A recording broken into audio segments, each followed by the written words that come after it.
Oke adik-adik, kita sudah masuk pada video yang ketiga. Untuk video yang ketiga ini kita akan membahas tentang dekarboksilasi oksidatif dan siklus Krebs. Berikut nanti kita juga membahas tentang transfer elektron. Oke, yang pertama DO dulu adik-adik. Jadi dekarboksilasi oksidatif itu apa? Adalah reaksi pemecahan 2 asam pirufat dari hasil glikolisis menjadi 2 asetil KOA. Nah, menjadi 2 asetil KOA, dan ini terjadi mulai masuk di mitokondria ya, ini DO. Jadi 2 asam pirufat dari glikolisis menjadi 2 asetil KOA. Nah, pada reaksi ini juga akan dihasilkan 2 NADH dan 2 CO2. Sehingga hasil akhir dari DO itu adalah apa adik-adik? Hasil akhir DO, hasil akhirnya adalah 2 asetil KOA dulu, 2 asetil KOA, lalu 2 NADH dan 2 CO2. Nah, selanjutnya setelah dekarboksilasi oksidatif, asetil KOA kemudian bereaksi dengan 2 asam oksaloasetat di mitokondria membentuk 2 asam sitrat gitu. Lalu 2 asam sitrat, ini sudah siklus Krebs ya, 2 asam sitrat kemudian dipecah menjadi 2 asam isositrat. Nah, pada reaksi ini akan ada pelepasan sekaligus digunakan kembali H2O. Jadi pada reaksi ini ada H2O yang dihasilkan dan digunakan kembali. Sehingga reaksi ini dikatakan sebagai reaksi atau tahap hidrasi, begitu. Kemudian 2 asam isositrat dipecah kembali menjadi 2 asam alfa ketoglutarat. Pada reaksi ini akan dihasilkan 2 NADH dan 2 CO2. Kemudian 2 asam alfa ketoglutarat dipecah lagi menjadi 2 suksinil KOA dengan dihasilkan 2 NADH dan 2 CO2. Sehingga kalau kita lihat pada tahap dari 2 isositrat menjadi 2 suksinil KOA, di sini akan ada 4 NADH yang dihasilkan dan 4 CO2. Nah, di tahap ini ya, dari asam isositrat menjadi suksinil KOA. Lalu, kalau sudah menjadi 2 suksinil KOA, 2 suksinil KOA ini kemudian dipecah kembali menjadi 2 asam suksinat dengan dihasilkan 2 ATP. Lalu 2 suksinat menjadi 2 fumarat atau 2 asam fumarat dengan dihasilkan 2 FADH2. 2 asam fumarat menjadi pecah lagi menjadi 2 asam malat. Di sini sama dengan reaksi yang awal, akan dibutuhkan dan dihasilkan H2O, maka ada tahap hidrasi lagi di sini. Kemudian 2 asam malat dipecah kembali menjadi 2 asam oksaloasetat dengan dihasilkan 2 NADH. Sehingga kalau kita lihat di sini kok angkanya serba 2. Kenapa ya? Karena untuk 2 asetil CoA berarti di sini dia membutuhkan 2 kali siklus Krebs. Jadi ini 2 putaran adik-adik, maka angkanya 2 semua untuk senyawa yang terbentuk. Kemudian 2 kali siklus Krebs ini hasil akhirnya berapa? Ada NADH di sini 4 ditambah 2 di reaksi yang tadi ya, yang akhir, maka akan ada 6 NADH hasilnya. Kemudian CO2 yang dihasilkan berapa? Akan ada 4 CO2. Di sini tadi ada 4 CO2. Kemudian ada 2 FADH2 dan 2 ATP. Nah, sehingga hasil akhirnya siklus Krebs adalah 6, 4, 2, 2. 6 NADH, 4 CO2, 2 FADH2 dan 2 ATP. Oke, selesai siklus Krebs, dia akan masuk pada proses yang terakhir dalam respirasi aerob, namanya adalah transfer elektron. Jadi ini proses terakhir atau tahap terakhir transfer elektron atau sistem sitokrom. Nah, penggambarannya adalah sekali lagi, transfer elektron itu akan mengubah NADH dan FADH2 dari 3 proses sebelumnya untuk dikonversi menjadi ATP. Maka hasil akhirnya bahwa di glikolisis kan ada 2 NADH ya, di DO ada 2 NADH, di siklus Krebs ada 4, kemudian di siklus Krebs juga ada 2 FADH2, maka totalnya ada 10 NADH yang kalau dikonversi dia setara dengan 30 ATP. Dan ada 2 FADH2 yang kalau dikonversi secara setara dengan 4, sehingga transfer elektron akan menghasilkan 34 ATP dari konversi si NADH dan FADH2. Begitu adik-adik untuk transfer elektron. Nah, kalau dihitung total ATP akhir jadi berapa untuk respirasi aerob? Totalnya menjadi 38 karena glikonya 2, DO tidak ada, siklus Krebs 2, transfer elektron 34.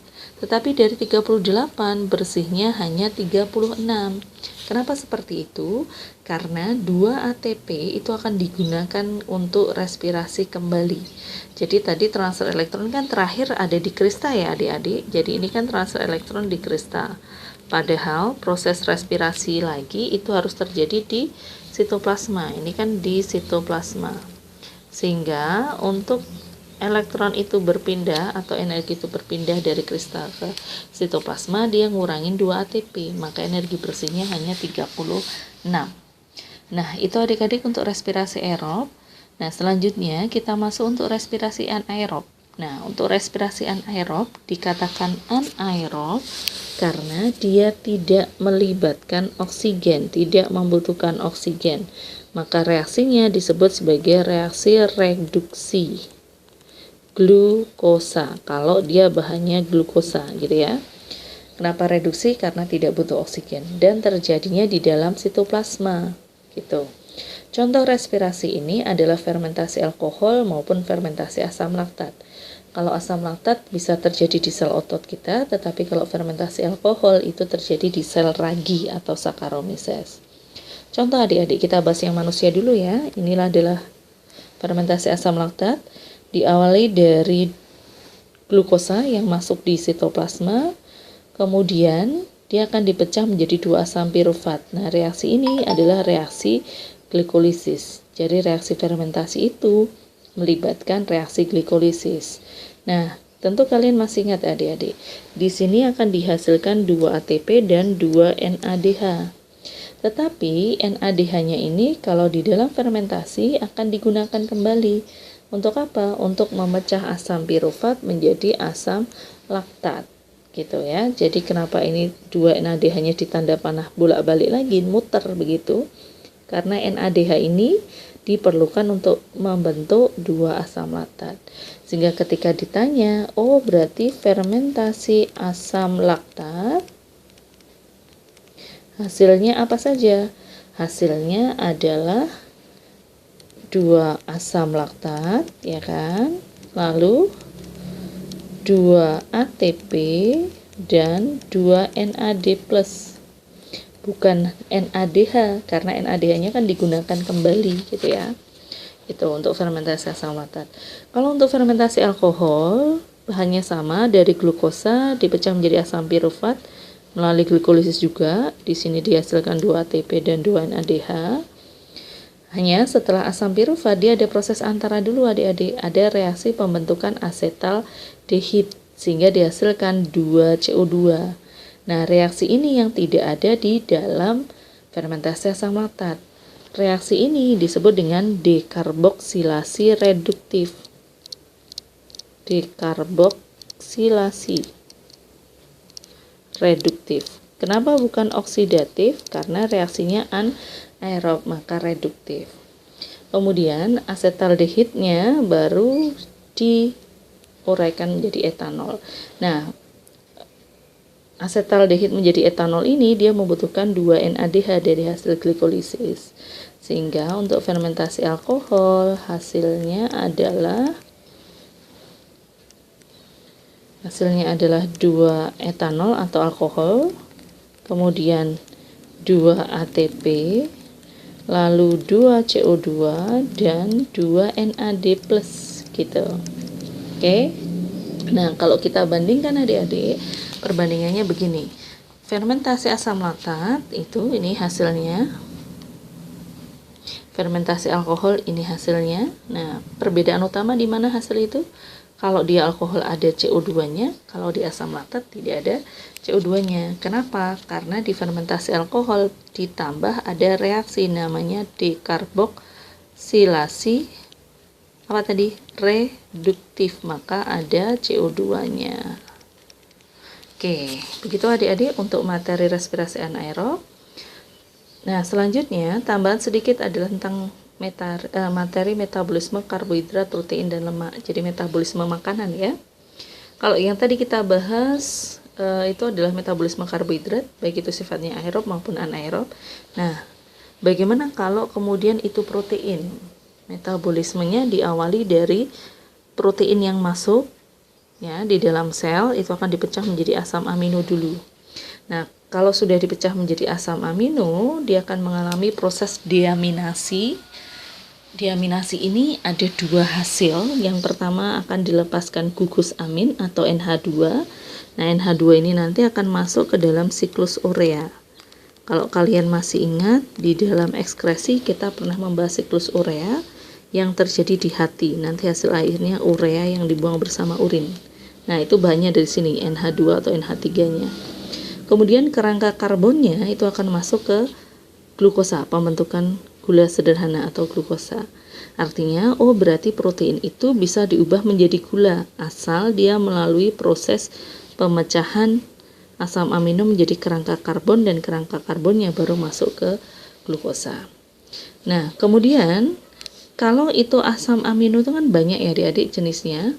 Nah, misalkan asam amino jenis tirosin dan fenilalanin, kalau di dalam reaksi metabolisme dia akan membentuk fumarat. Nah, ini akan masuk siklus Krebs ini ya. Sementara kalau metionin dan valin, ini maksudnya valin bukan vanin, valin, nah L ya, itu akan masuk ke asam suksinat. Berarti asam amino tirosin, fenilalanin, metionin dan valin itu masuk siklus Krebs. Sementara kalau asam amino jenis arginin, prolin, histidin, glutamin itu akan menjadi glutamat. Dia akan masuknya ke alfa ketoglutarat. Sama, hasil akhirnya juga masuk ke siklus Krebs lagi gitu ya. Jadi kalau protein di metabolisme menjadi asam amino, dia bisa masuk membentuk glukosa melalui gula sederhana, kemudian masuk reaksi glikolisis di sini, atau dia masuk ke siklus Krebs melalui beberapa tahap tergantung asam aminonya. Kalau tirosin fenilalanin menjadi fumarat, masuknya lewat fumarat, metionin valin masuknya lewat suksinat, kemudian arginin, prolin, histidin, glutamin itu masuknya melalui alfa ketoglutarat. Oke, itu kalau protein. Kalau lemak berarti metabolismenya dipecah dulu menjadi asam lemak, dan asam lemak ini baru di beta oksidasi menjadi asetil CoA, baru masuk siklus Krebs. Nah, sementara kalau dia gliserol, ini tanda panahnya kurang ya. Jadi lemak itu kan selain dipecah menjadi asam lemak, dia akan dipecah juga menjadi gliserol. Sebentar biar kelihatan. Saya pakai hitam. Oke, di sini ya. Itu terlalu tebal. Sebentar adik-adik, saya kecilkan dulu.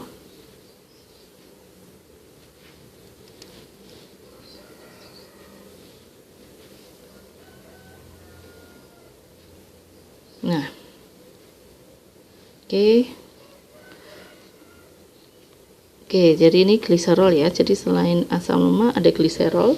Nah, kalau untuk gliserol dari hasil pemecahan lemak, nanti dia akan masuk ke gliseraldehid 3 fosfat atau G3P. Berarti kalau gliserol dia akan melalui reaksi reaksi glikolisis di sini ya. Diralatnya bukan dekarbok tapi glikolisis. Oke. Jadi Mbak ulangi, kalau untuk lemak dalam metabolisme respirasi dia bisa melalui dua cara, melalui beta oksidasi yang asam lemaknya diubah jadi asetil CoA, baru asetil CoA-nya masuk siklus Krebs, atau dalam bentuk gliserol kemudian masuk ke reaksi glikolisis dan berlanjut ke DO lalu siklus Krebs. Begitu. Nah, itu untuk metabolisme makanan, nanti kalian bisa pelajari lebih lanjut. Nah, selanjutnya kita masuk ke contoh soal. Adik-adik ada dua contoh soal di sini. Yang pertama SNMPTN tahun 2012, reaksi yang menggunakan dan menghasilkan energi kimia. Oke, berarti ini reaksi respirasi yang menggunakan sekaligus menghasilkan ATP. Jawabannya apa adik-adik? Glikolisis ya, karena glikolisis itu awalnya menggunakan, akhirnya menghasilkan. Yang kedua SNMPTN tahun 2012, Fermentasi karbohidrat oleh Saccharomyces atau ragi dapat menghasilkan apa adik-adik? Jawabannya adalah dapat menghasilkan alkohol. Plus selain alkohol juga bisa menghasilkan sukrosa. Contohnya pada fermentasi sari buah gitu ya. Maka ini jawabannya 24C. Oke adik-adik, itu untuk video materi yang terakhir. Kita sudah masuk pada pembahasan soal. Silahkan dipelajari lebih lanjut materinya. Kalau ada kurang jelas boleh ditanyakan. Oke.